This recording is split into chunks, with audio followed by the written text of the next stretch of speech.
Olá, gente! Estamos aqui para a reestreia do nosso canal no YouTube, atendendo a pedidos. Já faz um tempão que a gente não produz nenhum vídeo especialmente para o canal. Mas antes de entrarmos no assunto de hoje, eu tenho aqui dois pedidos a lhe fazer. O primeiro deles, assine o canal. E o segundo, acione o sininho para que você receba notificação cada vez que lançarmos um vídeo novo. Também gostaria de fazer aqui uma recomendação. Muita gente me pede sugestão de livros e eu gostaria de, a cada vídeo nosso, trazer aqui uma indicação. A primeira é esta aqui, ó. Alegria de Crer, Alegria de Viver, do François Varillon. Esse livro, inclusive, foi um presente que eu recebi do meu amigo Ricardo Gondim. Um livro sensacional. Alegria de Crer, Alegria de Viver, da Fonte Editorial. Bem, vamos entrar no assunto de hoje. Depressão. O que é depressão, gente? Você já se sentiu deprimido? Muita gente confunde depressão com uma tristeza, uma angústia. Apesar de encontrarmos na depressão este elemento, a depressão é bem mais do que isso. Estar triste não é necessariamente estar deprimido. Não há como escapar da tristeza quando a gente vivencia situações angustiantes, frustrantes, como, por exemplo, um luto, o término de um relacionamento, a perda de um emprego, até uma nota ruim numa prova. Mas daí dizer, estou deprimido? Não, de maneira nenhuma. Agora, depressão também não é frescura, muito menos falta de Deus, como eu já ouvi por aí. Você vai encontrar nas páginas da Bíblia Sagrada alguns dos seus personagens mais ilustres vivenciando um quadro de depressão. Seria falta de Deus? O próprio Jesus se viu deprimido. Imagine você, Jesus com falta de Deus. Simplesmente impossível, mesmo porque ele é o próprio Deus encarnado.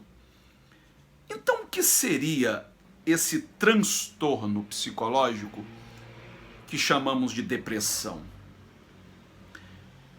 Diferente da tristeza temporária, no diagnóstico da depressão são verificados sintomas que persistem por pelo menos 6 meses. Além disso, um quadro depressivo apresenta comprometimento em diversas áreas da vida cotidiana, como nos relacionamentos sociais, trabalho, afetando até o sono, a alimentação. A depressão é um desequilíbrio nos neurotransmissores que causa alterações nas respostas emocionais, principalmente nas relacionadas ao prazer e ao bem-estar. Quais são os sintomas da depressão? Por exemplo, sentimentos de tristeza persistente. Não é algo temporário, que dure um dia, 2 ou 3. É algo que dure pelo menos 6 meses. Uma sensação de vazio. Perda de interesse por atividades antes consideradas prazerosas. Então a pessoa que, por exemplo, gostava de sair, ir ao cinema, ao teatro, de repente parece que a vida perde o seu colorido e ela já não tem interesse nessas atividades. Desesperança e pessimismo, um humor irritável, baixa autoestima e sentimentos de inadequação, culpa ou desamparo, fadiga e cansaço excessivos, insônia, dificuldade de concentração e memória, lentidão no raciocínio e até nos movimentos, alterações na alimentação, como por exemplo, perda de apetite ou até um apetite exagerado, dores no corpo e problemas digestivos, pensamentos de morte ou tentativas de suicídio. É claro que se você apresenta alguns desses sintomas, isso não significa necessariamente que você esteja num quadro de depressão. Mas se você apresenta esses sintomas por pelo menos 6 meses, há com que se preocupar. Talvez esteja na hora de procurar ajuda. Pode ser que você esteja desenvolvendo um transtorno depressivo. Infelizmente, tem muita gente que negligencia a depressão. Considera a depressão uma grande bobagem. É falta do que fazer. Vai lavar uma pia, lavar roupa ou fazer uma faxina em casa. Não é bem assim, gente. E há, como eu disse anteriormente, os que consideram a depressão falta de Deus, falta de fé. Há até quem seja capaz de dizer que o deprimido está debaixo de algum juízo de Deus, quem sabe por conta de um pecado ou qualquer coisa assim. É indispensável que se reconheça a gravidade dessa doença para que se possa oferecer apoio aos que lutam contra ela. Alguns dados interessantes. Segundo a Organização Mundial da Saúde, o Brasil é o país com mais casos de depressão de toda a América Latina. Entre os brasileiros, pasmem, 5,8%, algo em torno de 11 milhões e meio de brasileiros sofrem de transtorno depressivo. É muita gente. No mundo, são 4,4%. Então você percebe que o Brasil está acima da média mundial. E veja que o brasileiro é conhecido como um povo alegre, descontraído. O suicídio é uma das 20 maiores causas de morte no mundo. Entre jovens de 15 a 29 anos, ele é a segunda.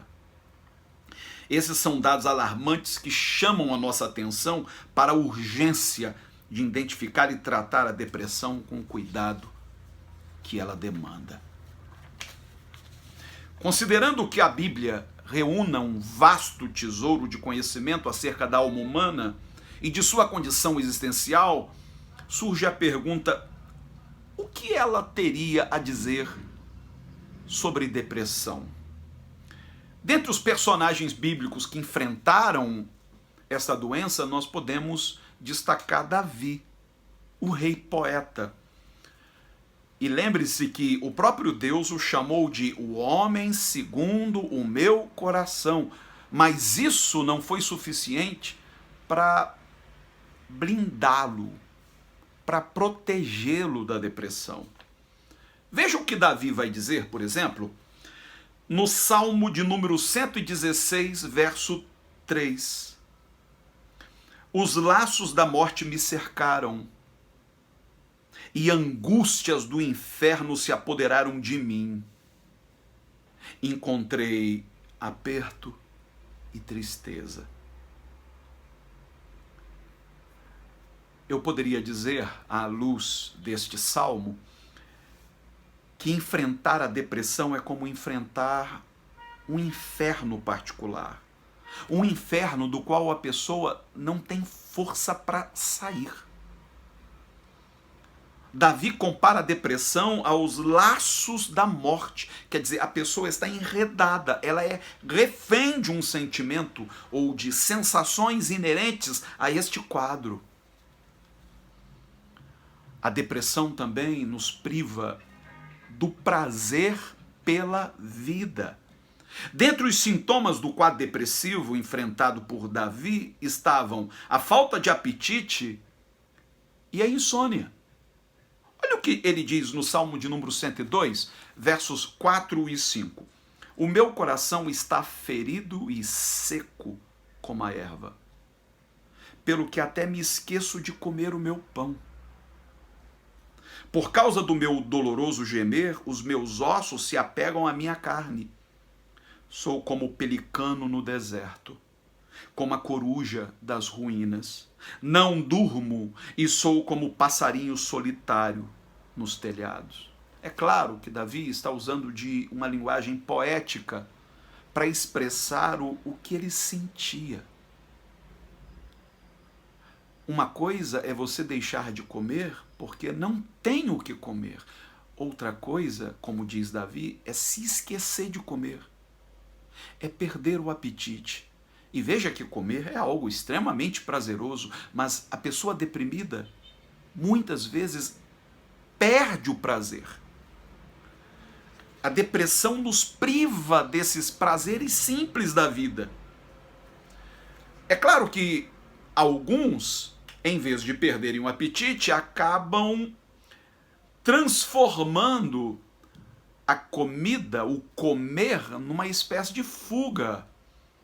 Quer dizer, a pessoa passa a comer mais do que ela comia quando ela está em depressão. Isso não significa que ela tenha prazer em comer. Na verdade, esta ânsia por comer, é uma busca desenfreada por um prazer que ela perdeu, do qual a depressão a privou. Isso acaba se tornando, muitas vezes, um mecanismo de compensação. Cada um reage à falta de prazer de uma maneira distinta. Por exemplo, uns perdem o sono, outros passam a dormir o dia inteiro. Uns perdem o interesse pelo sexo, enquanto outros desenvolvem uma compulsão sexual. Porém, nenhum destes encontra mais prazer. A depressão também é a causa de muitas doenças psicossomáticas. O que são doenças psicossomáticas? São doenças cuja origem é o psiquismo, é a alma, mas que atingem o corpo. Psico-alma, ou mente, somática, soma, do grego, corpo. O que não significa que essas doenças não sejam reais, como muita gente às vezes diz, isso é coisa da sua cabeça. Não desvalorize a dor de ninguém, porque é real, ainda que a origem seja psicológica e não orgânica, mas dói de verdade, é real. Olha o que Davi vai dizer no Salmo de número 31, versos 9 e 10. Tem compaixão de mim, ó Senhor, porque estou angustiado. Consumidos estão de tristeza os meus olhos, a minha alma e o meu corpo. Pois a minha vida está gasta de tristeza e os meus anos de suspiros. Repare, este quadro depressivo durou anos na vida de Davi. A minha força desfalece por causa da minha iniquidade e os meus ossos se consomem. Ele somatizou o seu estado de espírito. Sem força para reagir, muitas vezes o deprimido se nega a receber ajuda, se nega mesmo a ser consolado. Aquilo que geralmente a gente chama de curtir uma fossa, parece que a pessoa ela não consegue deixar aquele estado, ela não tem ânimo, ela não tem força de vontade. Geralmente quem está triste busca consolo. Mas quando a tristeza advém da depressão, a pessoa se recusa a ser consolada. Olha o que Davi vai dizer no Salmo de número 77, do 2 ao 4. No dia da minha angústia, procuro o Senhor. Erguem-se as minhas mãos durante a noite e não se cansam. A minha alma recusa consolar-se. Lembro-me de Deus e passo a gemer. Medito e me desfaleço o espírito. Não me deixas pregar os olhos. Tão perturbado estou que nem posso falar. Há um outro salmo onde ele diz: que ele nadava em suas próprias lágrimas no leito. A pessoa chega a um grau tão profundo de angústia que ela prefere a solidão. Ela prefere estar só. E uma das razões é achar que ninguém é capaz de compreendê-la. É como Jó, cansado de receber o consolo dos seus amigos. Palavras inócuas, palavras que não produzem absolutamente nada. Chega um ponto em que a pessoa fica tão entediada que ela diz, é melhor me isolar. No Salmo de número 88, verso 18, Davi chega a pedir a Deus, aparte de mim, amigos e companheiros. Os meus conhecidos se acham nas trevas, quer dizer, eles não sabem o que estão falando. No caso dos amigos de Jó, eles tentaram identificar uma causa moral no sofrimento de Jó. Tentaram culpá-lo, achando que com isso estavam defendendo, advogando a causa de Deus. Deus não está contratando advogados. Você não precisa fazer pouco caso da dor de ninguém para defender a sua teologia, a sua percepção de Deus. Ao mesmo tempo em que Davi pede para ficar só, ele também se percebe desamparado. No Salmo de número 142, verso 4, ele diz, olha à minha direita e vê, pois não há quem me reconheça. Nenhum lugar de refúgio, ninguém que por mim se interesse. É possível que nem mesmo a própria pessoa consiga se reconhecer ao olhar no espelho. Ela se torna uma estranha, não só para os amigos, para os familiares, mas uma estranha a si mesma. Com a sensação do desamparo, vem também aquele sentimento de autopiedade, de autocomiseração, de autodepreciação. Olha o que ele vai dizer no Salmo 38, do 6 ao 11. Estou encurvado, estou muito abatido.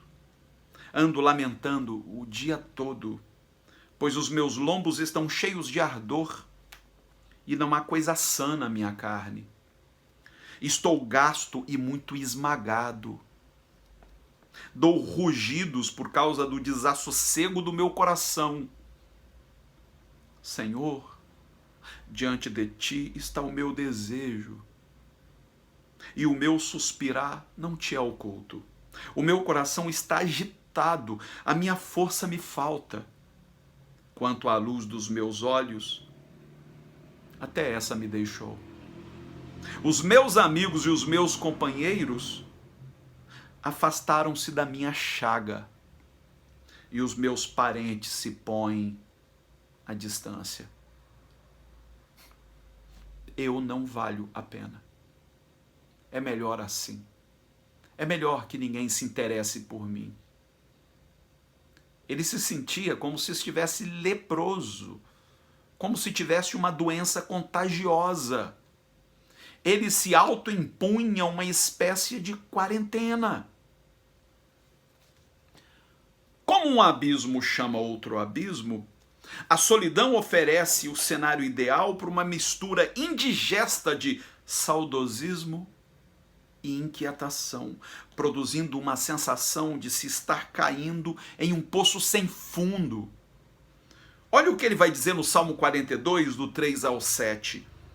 As minhas lágrimas têm sido o meu alimento dia e noite, enquanto me dizem continuamente, e o seu Deus onde está? As pessoas gostam de espiritualizar tudo, né? Quando não perguntam o seu Deus onde está, perguntam, cadê a sua fé? Lembro-me destas coisas e dentro de mim se derrama minha alma, de como eu passava com a multidão de povo e os guiava em procissão à casa de Deus, entre gritos de alegria e louvor, multidão em festa.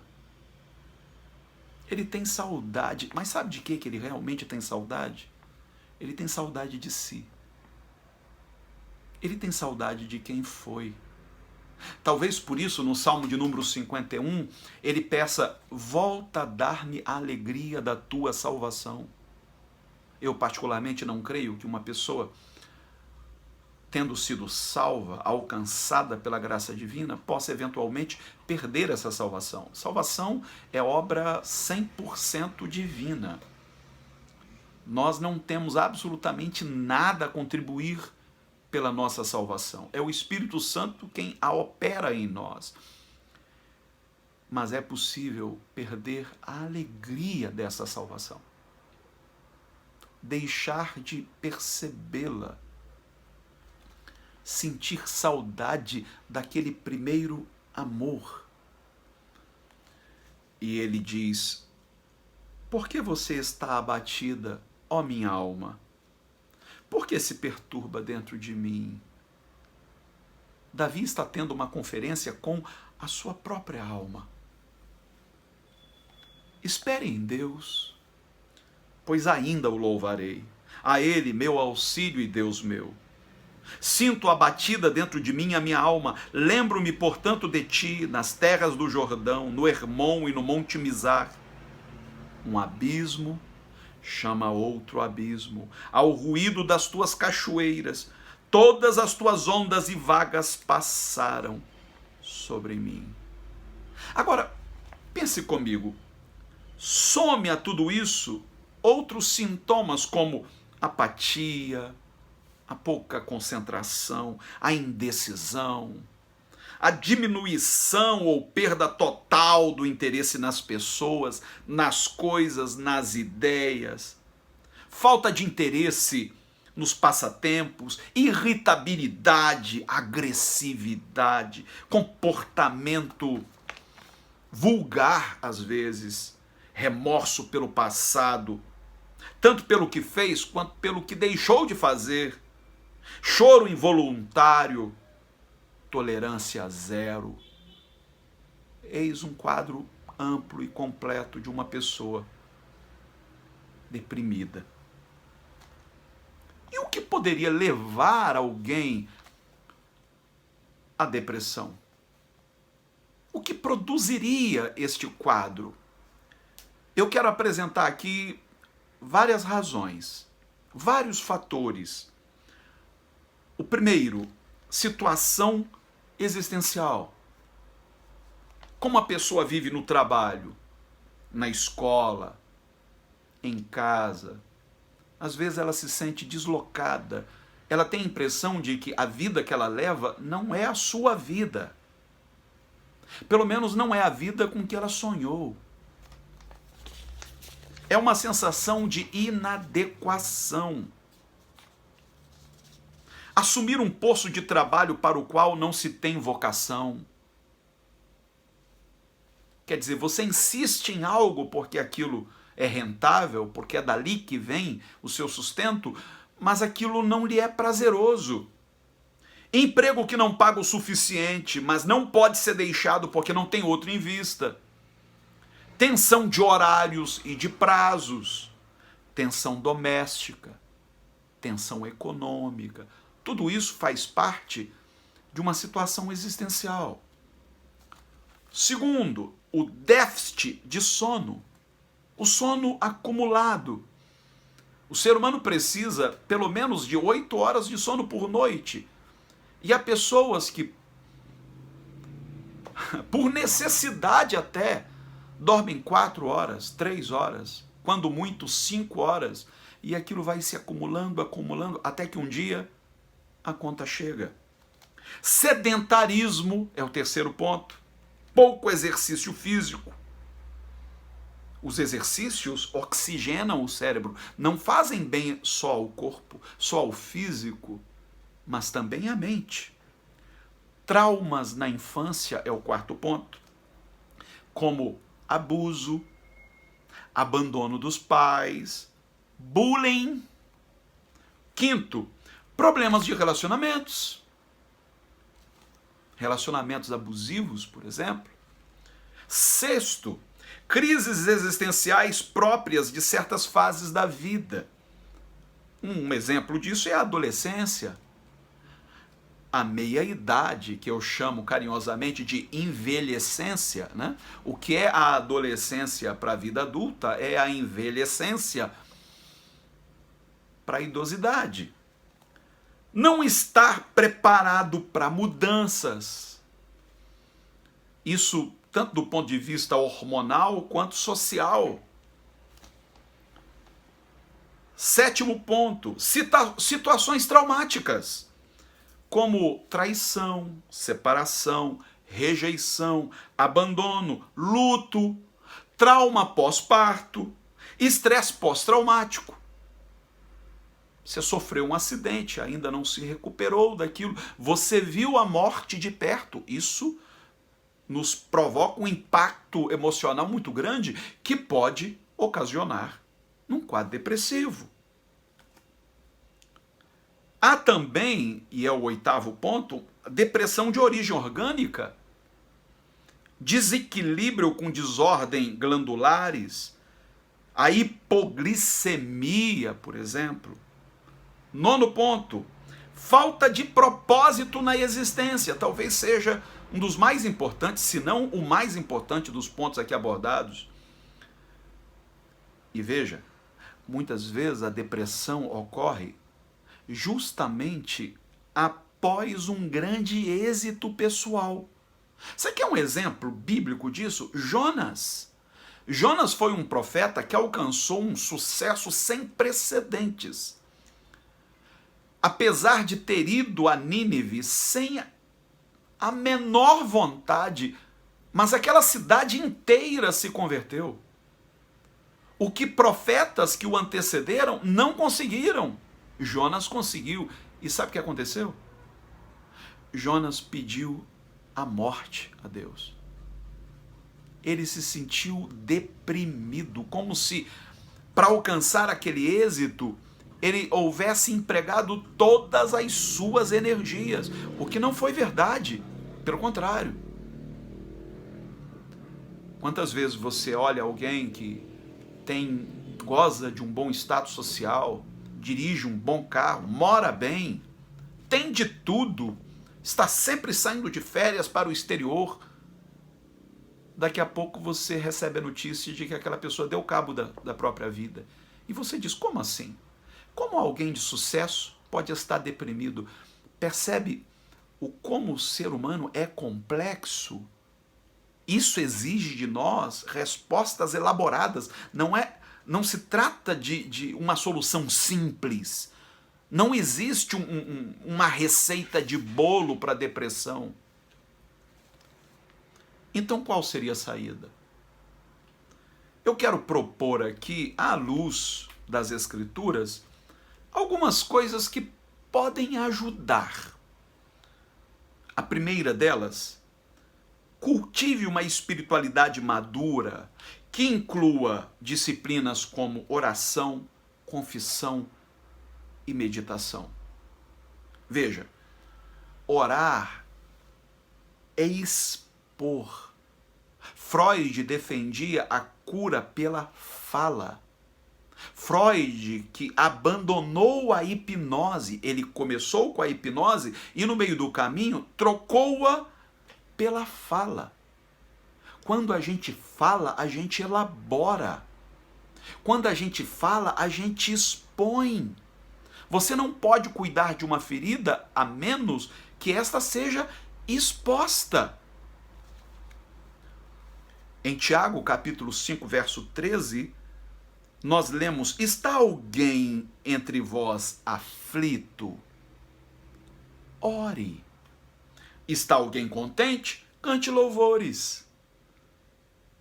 Infelizmente, nós encontramos hoje nos círculos religiosos uma ideia absolutamente equivocada Não, mesmo que você esteja triste, você deve cantar, você deve louvar. Louvar é muito bom, mas há momentos em que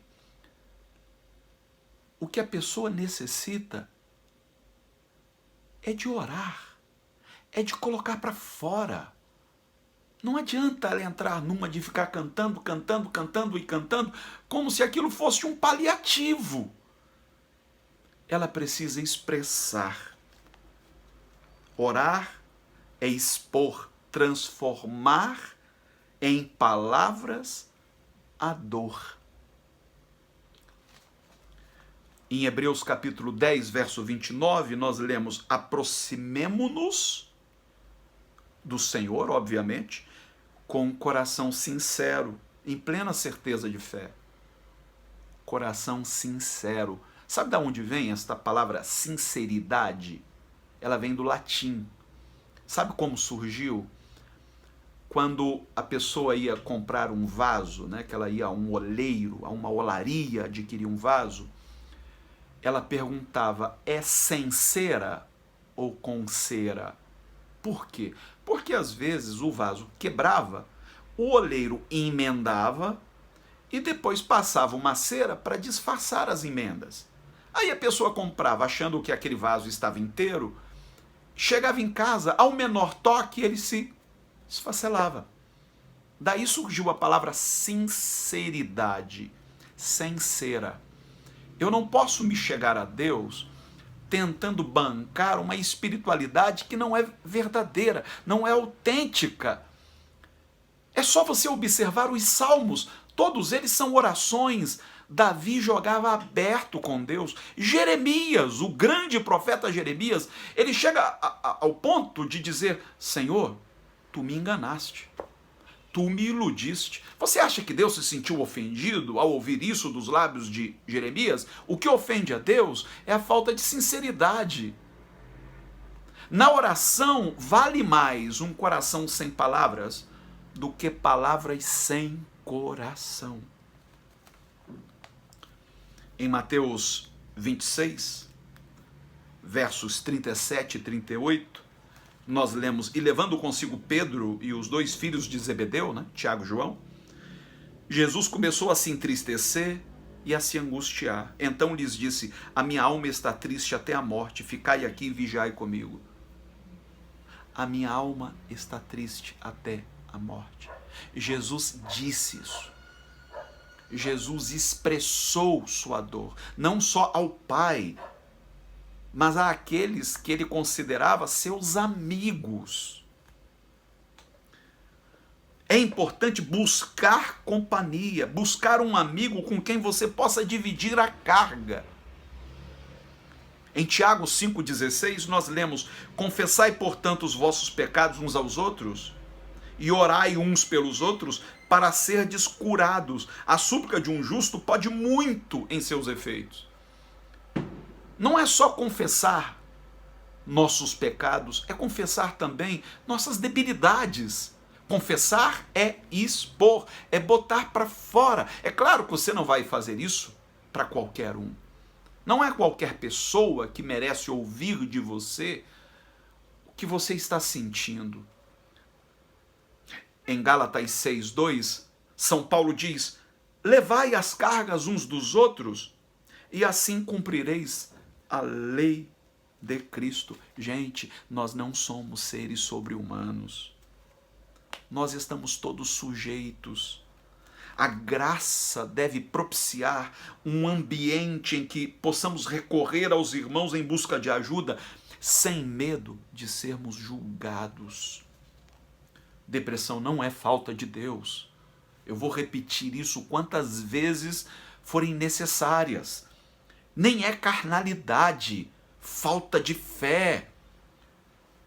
Jesus se queixou da falta de empatia dos seus discípulos, porque ele tinha acabado de abrir o coração, de expor sua angústia e de pedir: vigiai comigo. E ele se distanciou um pouco para orar, e quando ele voltou, os discípulos estavam dormindo.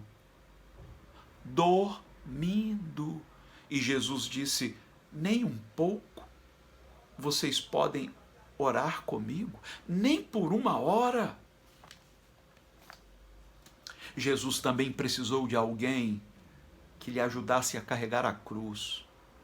E eu fico me perguntando, onde estavam os discípulos na hora em que Jesus caiu sob o peso da cruz? Os romanos tiveram que destacar um estranho, um tal de Simão Cirineu, para ajudar Jesus a carregá-la. Se o Filho de Deus precisou, quanto mais você, quanto mais eu. Ocupe a mente com algo produtivo. O ditado já diz, né? Mente vazia, oficina do diabo. Leia um bom livro. Assista um bom filme. Converse com amigos. E mais, transforme a tristeza em algo criativo. Empregue seu tempo. Você já reparou que artistas de renome como Van Gogh, Mozart, Beethoven, Michelangelo, eles produziam mais justamente quando estavam deprimidos? Eu gosto muito de uma frase de um grande autor que eu admiro muito, Rubem Alves. Ele dizia, tem até um livro dele com esse título e eu também recomendo: Ostra feliz não faz pérola. Você sabe por quê, né? Você sabe como surgem as pérolas? A ostra, ela é hermeticamente fechada. Ela só se abre na hora de se alimentar. É um ser vivo. E às vezes, ao se abrir, ela é invadida por um grãozinho de areia.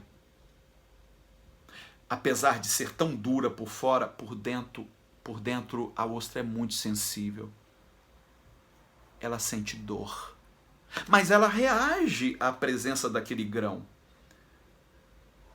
Ela produz uma substância que envolve aquele grão. E é justamente isso que faz com que pérolas sejam produzidas. Pérola é fruto da dor. Experimente elaborar sua tristeza em atividades criativas. Quem sabe escrevendo, quem sabe pintando, quem sabe fazendo poesia, compondo, ou simplesmente jogando conversa fora com os amigos. Em Filipenses 4, do 6 ao 8, o apóstolo São Paulo diz: não andeis ansiosos com coisa alguma, antes em tudo sejam os vossos pedidos conhecidos diante de Deus pela oração e súplica, com ações de graças. E a paz de Deus, que excede todo entendimento, guardará os vossos corações e os vossos pensamentos em Cristo Jesus. Quanto ao mais, irmãos, tudo que é verdadeiro, tudo que é honesto, tudo que é justo, tudo que é puro, tudo que é amável, tudo que é de boa fama, se há alguma virtude, se há algum louvor, nisso pensai. O que tem ocupado a sua mente? Você pode, sim, buscar ocupar sua mente com pensamentos alternativos. Você pode, sim, reunir forças. Eu gosto muito de uma passagem em Hebreus que fala daqueles que encontraram força na fraqueza, extraíram força na fraqueza. Paulo vai dizer: quando eu penso que eu estou fraco, é aí que eu estou forte. E para terminar a nossa reflexão, me permita compartilhar com você um caso de um personagem bíblico que venceu a depressão. Trata-se de Elias. Elias era um cara sui generis, de uma ousadia extraordinária, a ponto de orar e Deus responder enviando fogo do céu. Imagine você, o que seria isso, né? Mas quando se viu ameaçado por Jezabel, que era uma rainha malévola, Elias fugiu e se deprimiu. Olha o que diz o texto. Ele, porém, entrou pelo deserto caminho de um dia e foi sentar-se debaixo de um zimbro e pediu para si a morte, dizendo: já basta, Senhor, toma agora a minha vida, pois não sou melhor do que meus pais. Quando poderíamos supor que um profeta da estirpe de Elias seria capaz de fazer uma oração suicida? Tem gente que não tem coragem de atentar contra a sua própria vida, mas é capaz de orar como Elias. Cansei, Senhor. Chega. Eu prefiro a morte. Eu não sou melhor do que meus pais. Deitando-se debaixo do zimbro, dormiu, e eis que um anjo o tocou e lhe disse: levanta-te e come. E eis que à sua cabeceira estava um pão cozido sobre as brasas e uma botija de água. Tendo comido e bebido, tornou a deitar-se. É um quadro típico de depressão. Mesmo tendo comido e bebido, conforme a orientação do anjo, o que ele fez? Voltou a deitar. Você conhece gente que age assim? Quem sabe você mesmo, né? Você levanta de manhã, toma seu café, come alguma coisa e volta para a cama. Você não tem força para reagir. O anjo do Senhor veio a segunda vez, tocou-o e lhe disse: levanta-te, come, porque demasiado longa te será a viagem. Em outras palavras, cara, não chegou a hora ainda. Não é aqui o teu descanso. Você ainda tem uma longa estrada pela frente. Quando estamos deprimidos, por um momento nós perdemos a perspectiva. Parece que a gente deu com a cara na parede. É como se estivéssemos num labirinto. A gente não consegue encontrar saída. Aí o que a gente faz? A gente se entrega. O anjo diz: não, levanta, come, se alimente, você precisa de recobrar as energias, mas você tem uma longa estrada pela frente. Levantou-se, pois, e comeu e bebeu, e com a força desse alimento caminhou 40 dias e 40 noites até Horebe, o monte de Deus. Ali entrou numa caverna, onde passou a noite. E eis que lhe veio a palavra do Senhor, dizendo: que fazes aqui, Elias? Respondeu ele: eu tenho sido muito zeloso pelo Senhor, porque os filhos de Israel deixaram o teu pacto, derrubaram os teus altares, mataram os teus profetas à espada, e eu, somente eu fiquei, e buscam a minha vida para tirarem. Ao que Deus lhe disse: vem cá fora e põe-te perante o Senhor no monte. E eis que o Senhor passou, e um grande e forte vento fendia os montes, despedaçava as penhas diante do Senhor, porém o Senhor não estava no vento. Depois do vento, um terremoto, porém o Senhor não estava no terremoto. Depois do terremoto, um fogo, mas o Senhor não estava no fogo. E ainda depois do fogo, uma voz mansa e delicada. E ao ouvi-la, Elias cobriu o rosto com a capa e, saindo, pôs-se à entrada da caverna. E eis que lhe veio uma voz que dizia: que fazes aqui, Elias? Olha como Deus é teimoso, é insistente. Como é bom quando, mesmo pensando em desistir da vida, a gente se depara com pessoas que não desistem de nós. Deus não desiste de você. Respondeu ele, mais uma vez, né? Eu tenho sido muito zeloso pelo Senhor Deus dos exércitos, porque os filhos de Israel deixaram o teu pacto e derrubaram os teus altares, mataram os teus profetas e só sobrou eu. Então o Senhor lhe disse: vai, volta pelo teu caminho para o deserto de Damasco. Quando lá chegares, ungirás a Azael para ser rei sobre a Síria, e a Jeú, filho de Ninsi, ungirás para ser rei sobre Israel, bem como a Eliseu, filho de Safate, de Abel Meolá, ungirás para ser profeta em teu lugar. que isso significa? Deus deu a Elias um propósito para continuar a viver. Tua missão não terminou. Você ainda tem estrada. É isso que eu quero lhe dizer hoje. Sua vida não é um acidente de percurso. Sua vida serve a um propósito. E há coisas que foram destinadas a você. Deus está apostando a última ficha em você. Então levanta, reaja, sai desta caverna, se alimente, coloque uma roupa, taca um perfume e viva. Viva, não sabote a própria existência.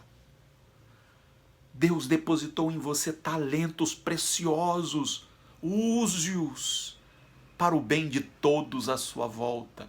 Sua vida pode estar só começando. Você pensa que o jogo terminou? Não, foi só o primeiro tempo. Agora é o segundo. Dá para virar esse placar. Agora, tudo que eu estou colocando aqui para você tem um peso? Tem, é importante? É. Mas há uma última coisa, uma última recomendação que eu quero lhe fazer. Procure ajuda profissional. Procure um bom psicólogo. Alguém que lhe ouça sem te julgar. Alguém que lhe acolha. Infelizmente, pesa sobre estes profissionais um estigma muito grande. Muita gente pensa, psicólogo é coisa para maluco. Não, não é não, você está enganado. Quando você tem dor de dente, a quem você procura? A quem você recorre? Hã? Se você começa a ter dificuldade de ler, de enxergar, a quem você recorre? Da mesma maneira, se você está atravessando um quadro depressivo ou qualquer outra situação, qualquer outro transtorno, você precisa de ajuda profissional. E há tantos profissionais competentes, cristãos e não cristãos, não importa a religião do profissional, mas a sua competência. Nós vamos encerrando por aqui e eu espero que você não se esqueça de assinar o canal e acionar o sininho para receber as notificações cada vez que postarmos um novo vídeo. Assim, a minha expectativa é postar um vídeo por semana. Então aguarde o próximo, querendo Deus, tratando também de um assunto importante e pertinente para os dias atuais. Um abraço, até a próxima.